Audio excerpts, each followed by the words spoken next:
Suami duduk santai sambil ngopi usai bunuh istri di Lombok, cemburu isi chat handphone. Gegara cemburu, suami bernama Fahrudin Az-Zahidi 36 tahun, tega menghabisi nyawa istrinya bernama Baik Miranda Puspa Fratiwi 28 tahun, pegawai Bandara Internasional Lombok.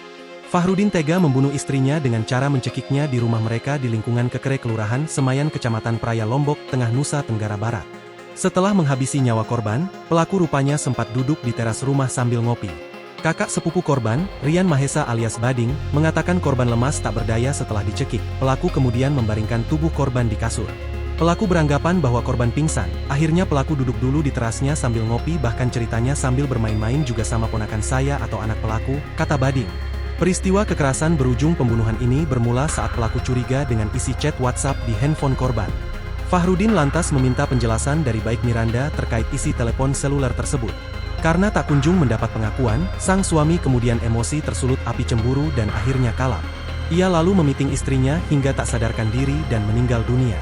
Atas perbuatannya, Fahrudin terancam dijerat pasal 44 ayat 3 Undang-Undang Nomor 23 Tahun 2004 tentang penghapusan kekerasan dalam rumah tangga dan dipidana dengan penjara paling lama 15 tahun atau denda paling banyak 45 juta. Terungkap jika pelaku sempat kembali memeriksa keadaan istrinya 1 jam kemudian. Akhirnya pelaku pun sadar bahwa korban sudah dalam keadaan tidak bernyawa sehingga menghubungi adik kandungnya bernama Jaka. Setelah bertemu Jaka, Fahrudin menyampaikan dirinya telah mencekik leher istrinya sendiri. Fahrudin mengaku kepada Jaka tega mencekik istrinya karena tidak mau mengakui bukti percakapan dengan laki-laki lain yang diduga selingkuhan korban. Setelah itu, Jaka menghubungi Dr. Fahrid yang merupakan dokter sekaligus kakak kandung Fahrudin untuk menyampaikan kejadian tersebut. Saat itu, Dr. Fahrid melihat kondisi korban sudah dalam kondisi wajah yang pucat. Selanjutnya, Dr. Fahrid dan Jaka mengantar Fahrudin untuk menyerahkan diri ke Polres Lombok Tengah.